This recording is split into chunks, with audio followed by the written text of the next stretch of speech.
우리 주님의 크신 은혜가 이 시간 예배하는 우리 모두와 함께 또 병상에 계신 분들과도 함께 하시기를 주님의 이름으로 간절히 축원드립니다. 오늘도 전우좌우 바라보시면서 예수님 사랑으로 축복합니다. 우리 인사하겠습니다. 예수님 사랑으로 축복합니다. 예수님 사랑으로 축복합니다. 아멘. 오늘은 종려주일 또는 고난주일이라고 부르게 되는데 오늘 예수님께서 이제 십자가 지시기 위해서 어린 아기를 타시고 예루살렘 성에 입성하신 날을 기억하는 그런 주일이 되겠습니다. 이제 이번 한 주간 고난주간으로 예수님의 고난을 좀 우리가 깊이 묵상하는 시간을 갖게 되는데 특별히 내일부터 저녁에 실시하는 저녁 기도에 참석하셔서 우리 함께 고난과 또 예수님의 순환을 깊이 묵상하는 시간이 되시기를 바랍니다. 오늘은 십자가의 능력이라는 제목으로 하나님 말씀을 전하겠습니다. 어떤 청년이 어린 시절에 교회 열심히 다녔는데 사실 교회 다니는 이유는 어린 시절에 부모의 성화에 못 이겨서 재미있는 만화 영화도 그 예배 시간에 했었는데 늘 뒤에서 어머니의 그 불호령 소리에 마지못해서 그렇게 교회 주일학교를 다니게 되었다라는 얘기죠. 그런데 이 청년이 그렇게 억지로 마음은 없는데 그렇게 교회를 꾸준히 다니다가 청년 때가 돼서 말씀으로 예수 그리스도를 인격적으로 영접하는 그런 어떤 영적인 사건을 경험하게 됩니다. 그러면서 처음으로 이 죄라고 하는 부분에 대해서 맞닥뜨리게 되는 거예요.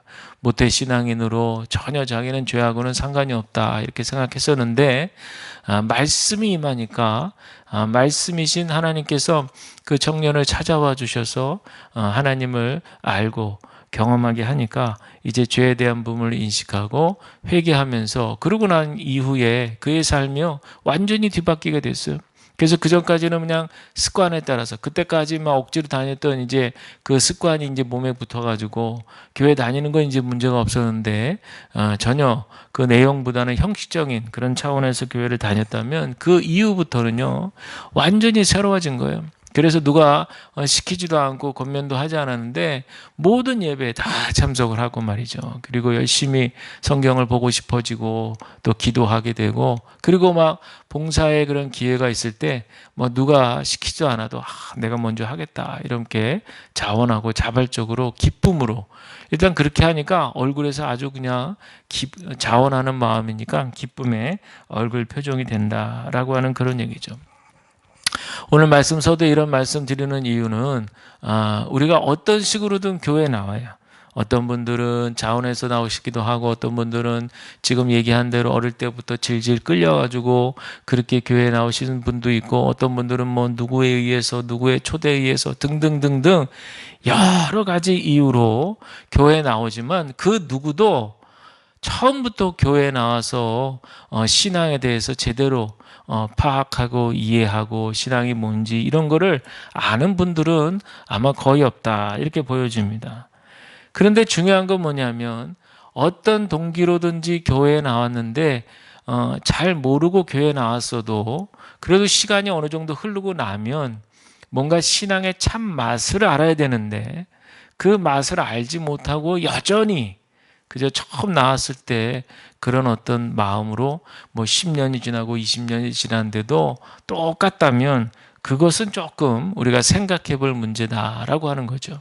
왜냐하면 신앙이라고 하는 것은 물론 이제 교회 열심히 나오고 오래 다니다 보면 여러분들도 아시지만 예배 순서도 다 익숙해지고 예배에서 사용하는 용어들도 다 이제 알게 되고 또 소위 교회 이제 문화라고 하는 것들 교인들은 어떤 사람들이고 어떻게 행하고 말은 어떻게 하고 등등등 교회는 뭐 직분이 있고 뭐 여러 가지 이렇게 교회 안에서 느껴지는 문화들이 있잖아요. 그런 것도 다 경험하게 되니까 나는 좀 뭐 교회라는데 잘 알아. 이렇게 이제 오래 다니다 보면 그렇게 이제 생각을 할 수 있어요. 그러나 중요한 건 뭐냐면 정작 중요한 신앙의 참맛을 알아야 되는데 그것은 바로 살아계신 하나님과 인격적인 관계를 맺는 거예요. 그리고 그 인격적인 관계 속에서 주님이 주시는 그 생명으로 풍성하게 그 주님과의 교제 속에서 누리는 참된 그런 생명을 누리며 살아가는 것, 이것을 성경에서는 신앙 이렇게 말하고 신앙이 좋다 이렇게 얘기하는 것은 뭐 직분이 있고 뭐 신앙의 연륜이 높고 뭐 이런 것도 말씀할 수 있지만 그것보다는 이런 살아계신 하나님과의 인격적인 생명력 있는 관계를 늘 날마다 누리고 있느냐, 그것을 말씀드릴 수 있겠습니다. 그렇다면 반대인 경우는 어떤 경우냐? 잠깐 제가 언급한 대로 이런 겉보기, 겉모양, 여기에 이제 최적화된 그런 사람들이죠. 그래서 오래 이제 뭐 세례 받고 뭐 직분도 받고 봉사도 열심히 하시고 또 오랜 신앙의 연륜이 있고 그러다 보니까 겉보기에 아무 문제가 없어요.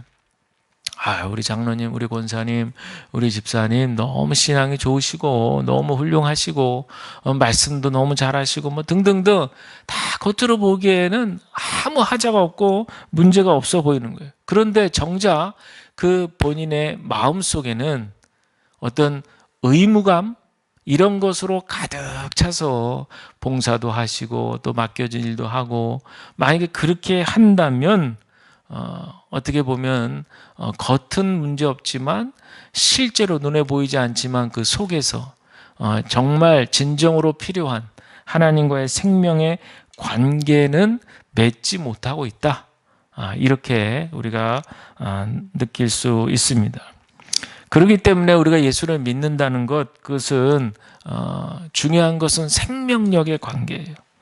뭐 좋은 모양과 좋은 모습으로 또 사람들에게 좋은 그런 말과 행동으로 그렇게 덕을 끼치고 이런 모습들도 너무 중요하지만 제일 중요한 것은 살아계신 주님을 만나면 인격이신 그 예수 그리스도를 우리가 만나서 그래서 관계하고 풍성한 교제를 누리면 누가 뭐 하라, 누가 막 권면하고 막 강제로 막 얘기하고 그러지 않아도 할 수밖에 없게 된다는 거죠. 막 그 사랑에 목말라고 그 풍성한 사랑에 멈출 수가 없게 되는 거예요. 그러니까 부활하신 예수님을 직접 경험한 그 제자들이 로마 군병들의 그런 위협 속에서도 굴하지 않고 그 예수님을 증언할 수 있었던 것은 바로 그 생명력을 경험했기 때문에 그렇다는 것이죠.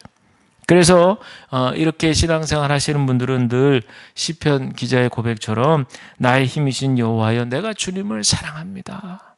내가 주님을 사랑합니다. 이렇게 날마다 고백하는 거죠. 따라서 여러분들 우리 모두는 이렇게 주님과 이렇게 생동감 넘치는 생명의 관계 유지하는 게 제일 중요한데 이미 예수님은 이 부분에 대해서 말씀하셨어요. 우리가 잘 아는 요한복음 15장 5절이죠. 나는 포도나무여 너희는 가지라. 그가 내 안에 내가 그 안에 거하면 사람들이 많은 열매를 맺나니 나를 떠나서는 너희가 아무것도 할 수 없습니다 그랬어요. 여러분 사람은 절대 혼자 살 수 없어요. 요즘에 1인 가구 세대들이 점점점 늘어나고 있다고 그러지만 이분들의 풀리지 않는 고민은 뭐예요? 바로 외로움의 문제입니다. 외로움의 문제. 샘이 있어야 물이 있는 거고 뿌리가 있어야 나무가 존재하는 것처럼 사람 또한 혼자서는 존재할 수 없다. 그래서 우리 사람이라고 하는 인간의 본래적 존재는 관계를 통해서 행복을 추구하게 되어 있어요. 관계를 통해서. 그 적절한 평화로운 그 원만한 생명력 있는 관계를 통해서 우리는 충분히 행복감을 누릴 수 있다는 거예요. 그래서 혹자는 자기 혼자 살 수 있다. 나는 혼자 살 수 있어. 이렇게 강하게 얘기하시는 분들은 어떻게 보면 지독한 교만이다. 이렇게 얘기할 수 있습니다. 따라서 여러분 우리 인간은요. 우리를 지으신 창조주 되시는 우리 생명의 근원이신 하나님을 절대로 떠날 수 없다는 겁니다. 그래서 우리 인간이라는 것은 마음속에 항상 이 창조주에 대한 갈망이 있어요. 목마름이 있습니다. 세상에서는 그걸 종교심 이렇게 얘기하지만 우리 성경에서는 전도서에 있는 말씀대로 영혼을 사모하는 마음을 주셨다는 거예요. 영혼을 사모하는 마음.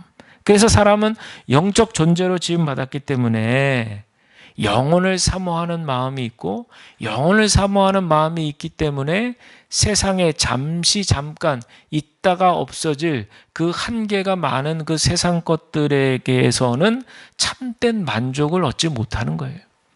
근데 이 지혜를 알지 못하니까 세상 사람들이 내가 여기에 행복이 있나 하고 번지수를 잘못 찾아가기 때문에 그런 것이죠. 그러니까 행복하지 않는 거예요.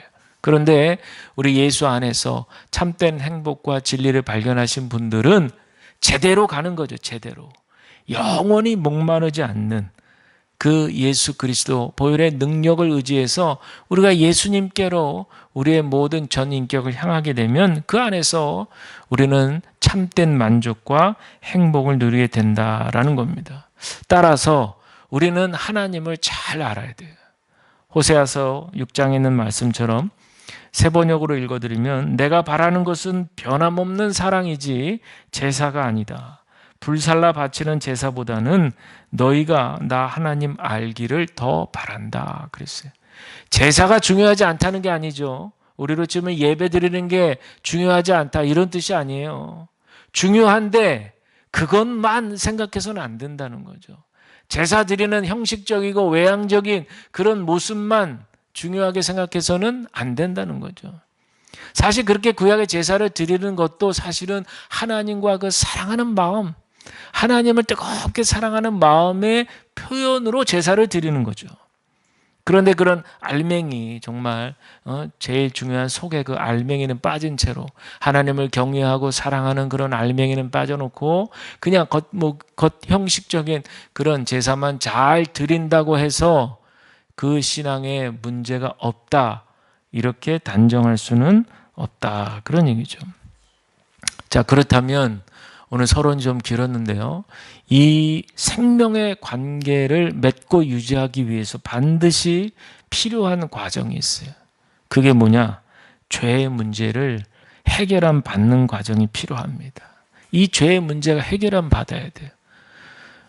우리 인간은 아담과 하와의 그 하나님께서 금지했던 선악과를 따먹었잖아요. 그래서 온 인류의 죄가 들어왔습니다. 원죄라고 하는 것이죠. 이 원죄가 어떤 결과를 나타내는가? 하나님과 그간 친밀했던 그런 교제의 관계가 어떻게 돼요? 멀어지거나 끊어진 것이죠. 그래서 반드시 이 관계가 회복이 되어야만 그래야만 생명의 관계가 유지가 되는 겁니다. 우리 기독교의 위대한 교부 중에 한 분인 성 어거스틴은 얘기하기를 죄의 원인은 어떤 다른 사람이나 혹은 우리가 처한 어떤 환경 탓이 아니라 인간의 자유의지에 있다 그랬어요. 선악과를 따먹지 말라 그랬는데 따먹고 안 먹고는 그들의 자유의지에 달려 있었어요. 그런데 그들은 하지 말라 했는데 해버리는 선택을 한 거죠. 그게 바로 자유의지에 있습니다. C.S. 루이스라는 분도 얘기하기를 악을 가능하게 하는 것은 자유의지다 이렇게 했습니다. 여러분 잘 아시는 대로 마태복음에 보면 공생에 예수님이 이제 시작하시기 전에 사단에 이끌려서 광야에서 세 가지의 시험을 받잖아요. 돌을 가지고 떡덩이를 만들어 봐라. 또 성전 꼭대기에서 확 뛰어내리면 천사들이 쫙 받쳐줄 거다. 그리고 사단이 나한테 한 번만 절해. 그러면 세상 모든 것을 너한테 줄게. 이러고 아주 달콤한 유혹을 하는 거잖아요. 그런데 그럴 때마다 예수님이 다 말씀으로 물리치시면 나를 시험하지 말아라 하고 다 말씀으로 다 그것을 이겨내시잖아요. 그런데 인간은 이렇게 이미 예수님께서 본을 다 보여주셨어요. 이미 다 유혹에서 이겨나가는 본을 다 보여주셨는데도 불구하고 우리는 어떤 선택을 합니까? 우리에게 주신 자유의지를 가지고 죄의 선택을 하는 것이죠. 그래서 세상의 돈을 탐하고 권세를 추구하고 그리고 내 성공에 하나님을 갖다가 껴서 하나님을 마음껏 이용하려는 그런 수단으로 사용을 하게 된다는 겁니다. 바울은 로마서에서 복음은 모든 믿는 자를 구원하는 하나님의 능력이다. 하지만 내가 복음을 부끄러워하지 아니하노니 라고 고백한 것은 분명한 배경이 있죠. 당시에 십자가 달려 죽은 그리스도를 믿는다는 것은 굉장히 수치스럽고 부끄러운 그런 일이었습니다. 왜냐? 십자가형이라고 하는 것은 당시에 중대한 범죄자들을 처형하는 아주 치욕의 상징이었죠. 지금 우리로 치면 아주 파렴치한 범죄, 막 어린아이를 막 성폭행한 범죄라든지 막 유괴하고 막 이런, 유괴해서 막 살해하고 이런 아주 벌레만도 못한 그런 파렴치범을 처리하는 그런 처형 당시의 방법이기 때문에 아주 치욕의 상징이었죠. 그런데 거기에 이 땅을 구원한 메시아라고 하는 예수가 거기에 달렸단 말이에요. 그러니 그 예수의 그 십자가 처형을 함께 도왔던 유대인들이 들을 때에는 굉장히 거북한 거예요. 그리고 당시의 지식인들이라고 할 수 있는 헬라인들에게 있어서는 아니요, 도대체 하나님의 아들이라는 분이 저렇게 치욕스러운 십자가 위에 달려있다? 너무 그들이 볼 때는 어리석어 보이는 거죠. 그러니까 십자가의 비밀을 유대인이나 헬라인이나 받아들일 수도 없고 정말 치욕스럽게 생각하고 너무나도 그렇게 부정했던 것입니다. 그래서 그 십자가에 달린 예수를 보는 것이 그들 편에서 너무나도 부끄러웠던 것인데 지금 한 2000년이 지난 지금도 그 십자가에 달린 예수를 바라보는 그 사람들의 시선, 그 부끄러움 시선이 그렇게 크게 달라진 것 같지는 않아요. 그래서 고린도전서에도 나오는 대로 십자가의 도가 멸망하는 자들에게는 미련한 것이요 구원을 받는 우리에게는 하나님의 능력이라 라고 하는 이 말씀은 세상 사람들한테는 매력적으로 들리지 않습니다. 아니 어떻게 하나님의 아들이라는 분이 저렇게 십자가에서 아무 힘도 못 쓰고 저렇게 죽어만 갈 수 있느냐? 사람들의 비난과 조롱만 받고 어떻게 저렇게 죽어만 갈 수 있느냐라고 생각하는 것이죠. 그러나 여러분 십자가는 기독교의 대표적인 상징이자 십자가에 달린 예수님은 구원을 이루는 행위자로 하나님의 능력이요 지혜가 됨을 믿습니다. 우리가 이 십자가의 능력을 믿게 될 때 우리에게는 구원받은 확신과 믿음을 얻을 뿐만 아니라 죄를 이기는 능력을 얻고요. 세상을 이기는 능력을 얻고 더 나아가서는 한 사람의 인생의 변화를 일으키는 능력을 얻게 된다는 것이죠. 그런데 세상 사람들은 예수를요 그저 맹자나 공자, 석가하고 같은 급으로 보는 거예요. 그래서 그저 한 4대 성인 중에 한 사람이다. 그래서 그 가르침 들어보면 그래 뭐 들을만 하다. 뭐 나쁜 얘기는 없어. 좋은 얘기야.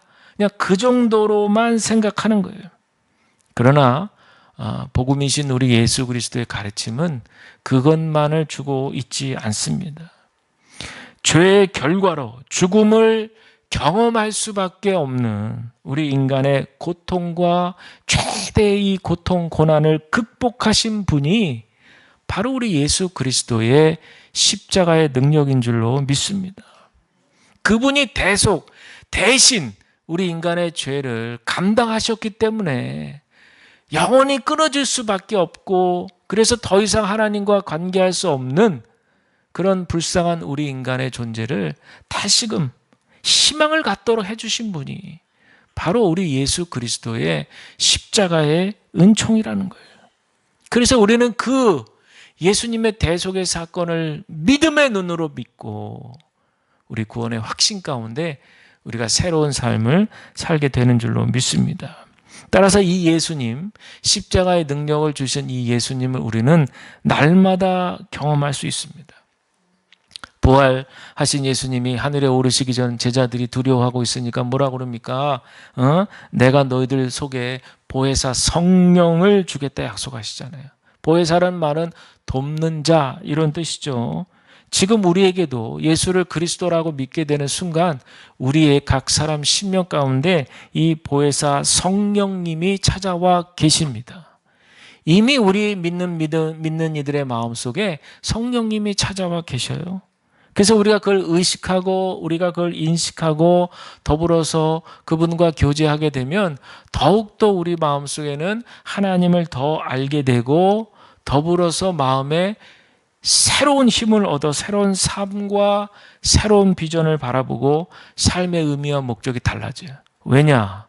이 세상이라고 하는 한계를 극복하신 예수 생명이 들어오기 때문에 영혼을 바라보게 되는 거예요. 큰 영혼을, 큰 세계를 보니까 이 세상이라고 하는 작은 세계가 작게 느껴지는 거죠. 그런데 그 큰 세계를 모르는 사람들은 이 작은 세계에서 복닥복닥 거리면서 여기가 전부 있냐 목숨을 걸잖아요. 그런데 예수를 경험하신 분들은 영혼을 사모하는 마음이 있고 또 죽음 이후의 영혼을 우리가 믿게 되니까 이 세상에 있는 정말 작디 작다는 그런 생각이 들면서 그러다 보니 이 안에서 겪는 여러 가지 일들을 믿음으로 주님과 함께 건너갈 수 있는 그런 능력을 얻게 되는 줄로 믿습니다. 이렇게 되신 분들은요, 하나님을 추구하게 돼요. 이 세상에 살면서도 하나님이 기뻐하시는 일이 뭘까를 자꾸만 생각하게 되는 거죠. 그것이 뭐 큰 일이 아니더라도 뭐 나라를 내가 위해서 뭔가 하겠다 이런 일 아니라도 그저 내 삶의 바운더리 안에서 꾸준하게 찾습니다. 나와 관련되신 분들, 나와 만나는 많은 사람들과의 한 주간의 삶 속에서도 내가 어떻게 하면 하나님을 기쁘시게 할까? 이것들을 끊임없이 생각하고 그러다 보면 복음을 전할 수 있는 힘도 생기고 또 그러다 보면 나와 좀 생각이 달라도 같이 연합할 때 또 함께 연합하기도 하고 또 힘을 보태야 될 때 또 힘을 보태기도 하는 그런 지혜도 생기게 될 줄로 믿습니다. 우리나라에 복음이 들어온 지가 140년 되었다고 지난주에 말씀드렸죠. 근데 사실 1885년에 복음이 들어온 다음에 한 20년 동안은 굉장히 한국교회가 영적으로 황폐했어요.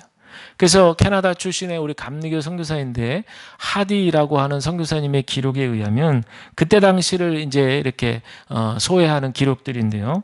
한국 교회를 이제 그 당시에 막 이렇게 돌아보고 복음을 막 열심히 전하고 막 그렇게 애를 쓰고 그러고 나서 돌아와도 늘 마음이 헛헛하고 가슴을 치면서 그러면서 기도를 하게 됐다고 하는 이유가 뭐냐면 그렇게 가서 막 성도들을 그냥 독려하고 복음을 전하고 믿겠다고 하고 막 그렇게 확인을 받고 와도 주일이 되면 교회에 오지 않는다는 거예요. 예배에 잘 참석하지 않아. 그게 왜 그런가 했더니 그들의 삶이 너무 문란한 거예요. 너무 생활이. 일자무식에 그 당시 조선의 백성들이 너무 무식해. 성적으로 너무나 방종하고 그리고 남의 돈을 막 훔치고 공금을 횡령하는 사람들도 많고 그리고 어떤 사람들은 막 한 곳에 모여가지고 막 무당굿을 막 준비하고 말이죠. 그리고 더욱더 심했던 것은 교인들끼리 다툼이 너무 심했다는 거예요. 그래서 하디 선교사는 도저히 보다 못해가지고 성찬할 때 그런 사람들 성찬 못하게 그렇게 반대 금하게 하고 심한 경우에는 교회에서 제명하기도 했다라는 거예요. 그런데 이제 우리가 잘 아는 역사에 나와 있는 대로 성령의 큰 부흥운동이 일어났죠. 그래서 성령이 임한 다음에 달라졌어요. 제일 먼저 달라진 거는 그 사람들이 달라졌어요. 선교사님들이. 지금까지 왜냐하면 선교사님들은 굉장히 똑똑한 사람들이고 미국에서도 굉장히 인류 그런 상류 계층에 있는 뭐 의사라든지 교수라든지 이런 층에 있는 사람들이 조선 땅에 와서 조선 사람들을 보면 어떻겠어요? 예? 말도 뭐 말 안 통하는 건 둘째치고 하는 행동 하나부터 10까지 마음에 드는 게 한 구석도 없었을 건데. 그러다 보니 이제 한국에서 소위 그 한국교회 이제 지도자들이 이제 시간이 좀 지나고 이제 세워졌는데도 이게 여전히 좀 불협화음이 있고 막 그랬었던 것 같아요. 그런데 성령께서 인도하시니까 이렇게 내한 선교사님들하고 한국교회 지도자들하고 서로 회개하면서 마음을 하나로 모으는 사건들이 생기게 되는 거죠. 그러면서 서로 교인들을 막 무시했던 마음들 막 이런 것들을 막 통곡하면서 가슴을 치면서 막 회개했고 실제로 우리가 잘 아는 7년 평양 대부흥운동은 그도 전 4년 전 1903년에 원산에서 바로 이 캐나다 선교사 하디 선교사님이 그 같이 동료 선교사님들하고 세미나 뭐 부흥 사경 같은 것을 그렇게 하면서 거기서 이제 회개가 터지기 시작한 거예요. 우리가 조선 사람들 너무 무시했다. 우리의 기준으로 사람들을 봤는데 하나님이 기뻐하시지 않는다. 그 마음을 막 느끼면서 성령이 주시는 마음이죠. 그러면서 그냥 거기서부터 회개 운동이 일어나면서 그게 이제 조선 땅에 퍼지면서 1907년에 이제 쉽게 말해서 점화, 불이 확 붙는 거죠. 그래서 이제 우리 조선 땅에 우리 조선의 역사는 그 기독교의 역사는 한 줄기는 그렇게 부흥운동으로 쫙 내려오고 한 줄기는 마침 일제 강점기에 있었기 때문에 독립운동으로 그 신앙을 표출하는 그래서 우리 한국교회가 두 줄기로다가 이 신앙이 큰 양대 산맥을 맺으면서 쭉 내려오게 되는 거예요. 이게 다 하나님의 계획 가운데 있었던 거죠. 여러분 우리가 인격이신 예수님을 만나게 되잖아요. 그러면 우리 안에 성령께서 빛을 이렇게 지금 조명에 비추는 것처럼 우리 마음에 성령께서 조망, 빛을 확 비춰줘요. 그러면 어떻게 되느냐? 우리의 죄를 느끼게 됩니다. 우리의 죄가 낱낱이 드러나게 돼요. 그래서 요한일서 오늘 이제 읽은 본문이 요한일서인데 요한일서의 전반적인 말씀의 분위기는 뭐예요? 하나님은 빛이시라는 거예요. 하나님은 빛이시라.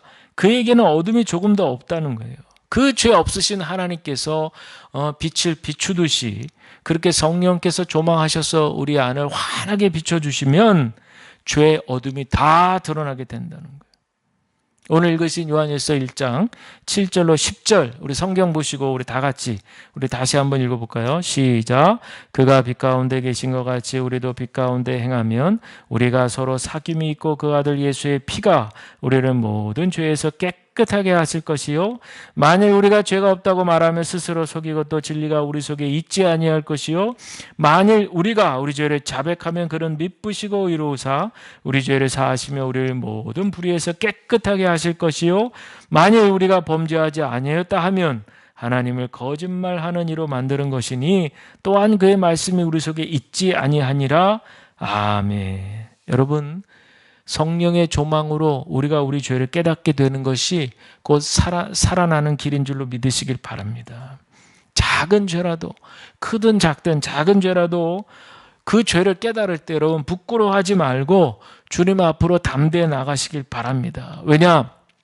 우리 죄가 주홍빛 같을지라도 양털같이 희게 하시다는 그 말씀을 붙들고 주님께 나아가시길 바랍니다. 십자가의 능력은 바로 이 모든 죄악을 씻겨주시는 주님의 놀라운 능력입니다. 이 죄의 씻음으로 우리 인격에 근본적인 변화가 일어나는 거예요. 제키 플린저라고 하는 분이 홍콩에서 어떤 사역을 했냐면 마약 중독자들이나 또 창녀 같은 분들 그분들의 회복을 위해서 사역을 했다는 거예요. 그래서 그 사역의 대상자 중에는 20년 혹은 30년 동안 아주 그냥 마약에 쩔어 있는 사람들이었대요. 근데 그런 사람들이 복음을 듣고 예수의 사랑으로 치유되는 역사가 기적처럼 일어나고 회복이 되는 거예요. 그리고 그냥 깽단들 그런 사람들이 주님을 영접하고 새로운 삶을 시작하게 됐는데 이들이 어떻게 새로운 삶을 시작하는지 아세요? 자기네들이 걸어왔던 그 길을 또 걷고 있는 사람들을 보면서 불쌍한 생각이 들었다는 거예요. 그래가지고 이 제키 플린 이 사역자가 그렇게 그 또 다른 사람들 막 구원을 위해서 사역할 때 제가 돕겠습니다. 선교사님 제가 돕겠습니다. 왜? 우리가 그 마음을 너무 잘 아니까 우리가 가서 대화하면 금방 마음이 통할 거라는 거예요. 그래가지고 많은 사람들이 구원을 받고 나서 그 선교사님 뒤를 따르면서 그렇게 돕는 동역자로 자원봉사자로 그렇게 바뀌었다는 거예요. 여러분 이 사람들의 이 변화가 그저 예수님의 가르침 한두 가지 듣고 예 그렇게 하죠 그랬겠습니까? 바로 십자가의 능력을 경험한 거예요. 예수님을 만났기 때문에 이런 삶의 놀라운 변화가 있게 된 줄로 믿습니다. 사랑하는 여러분, 크든 작든 우리의 죄를 깨닫게 해달라고 기도하시기를 바랍니다. 그리고 그 죄가 깨달아졌다면 우리 예수님께로 마음을 모으시고 예수님께로 나아가셔야 돼요. 그리고 앞서 우리가 같이 봉독한 오늘 본문의 말씀을 읽고 기도하십시오. 그리고 진심으로 회개하셔야 돼요. 그러면 우리 주님께서 우리 모두의 영혼을 받으실 줄로 믿습니다. 십자가의 능력은 바로 우리로 회개하는 능력을 부어주시는 거예요. 우리가 오래 신앙생활 했는데도 감격을 잃어. 은혜도 잃어. 분명히 예전에 은혜 받은 기억이 있는데 예배를 드려도 그냥 맹송맹송하고 그냥 그런가 보다. 그렇게 지내는 일이 많아요. 그리고 도대체 내가 신앙생활이 뭔지, 교회는 왜 다녀야 되는지 도통 알 수가 없네. 이렇게 생각하면서 교회를 다닐 수도 있어요. 이 모든 것들이 회개의 삶이 없기 때문에 그렇습니다. 많은 분들이 자신의 죄를 느끼면서도 그냥 지나치는 경우는 어떤 경우냐? 합리화하는 거예요. 남들도 다 이 정도는 살아. 그리고 내가 이 세상에서 이 정도도 안 하고 살면은 내가 어떻게 살겠어? 하면서 막 스스로를 합리화하는 거예요. 그래도 난 이 정도면 괜찮다, 괜찮아 이러면서 만족해하는 거죠. 그러나 여러분들, 크든 작든 죄를 느꼈을 때에는 그 앞에 멈춰야 됩니다. 더 나아가면 안 돼요. 생각도 더 나아가면 안 돼. 그러면 합리화되는 거예요. 분명히 하나님 마음을 아프게 하면서도 이런저런 이유를 대면서 나는 뭐 괜찮아 하면서 내 마음만 편하자고 그렇게 하고 버젓이 그냥 나와서 예배 드리고 돌아가고 한다면 두려운 일입니다. 이 문제를 예수님 앞으로 가져가야 돼요. 빛이 비춰주시니까 느꼈고 내 안에 이런 어둠이 있구나. 정말 치우지 못한 이 죄의 먼지들이 이렇게 많네. 벌써 곰팡이가 다 쓸어버렸네. 그런 게 느껴졌으면 그거 들고 주님 앞으로 나아가요. 용기를 내서 주님 앞으로 나와서 해결함을 받아야 돼요. 근데 또 많은 분들이 또 하는 얘기가 있어요. 아니 그렇게 해서 진심으로 막 울며 불며 회개한 것까지 좋았는데 또 시간이 지나면 어떻게 된다는 거예요? 또 똑같아진다는 거예요. 또 같은 죄를 반복해서 짓는다는 거예요. 그러면 느끼는 게 뭐냐면 회개해봤자 소용없어. 회개해봤자 뭐 똑같은데 뭐. 내가 분명히 성경도 얘기하기를 죄를 고백하고 회개하면 모든 불의에서 깨끗하게 하신다고 그랬는데 왜 나는 분명히 진심으로 회개한 것 같은데 이렇게 또다시 죄를 또 저지를 수밖에 없을까? 이러면서 회의감이 느끼면서 이제 회개 안 해. 회개 기도 안 해. 해봐야 소용없어. 이렇게 될 수 있다는 거예요. 근데 여러분, 여기에는 어떤 문제가 있냐면 우리가 드리는 회개의 문제가 있어요. 회개의 내용에 문제가 있어요. 뭐냐? 그냥 입술로만 주저 하면서 죄 지은 목록을 나열하는 것으로 혹은 후회하는 감정으로만 그렇게 회개하는 것으로 끝내기 때문에 그런 거예요.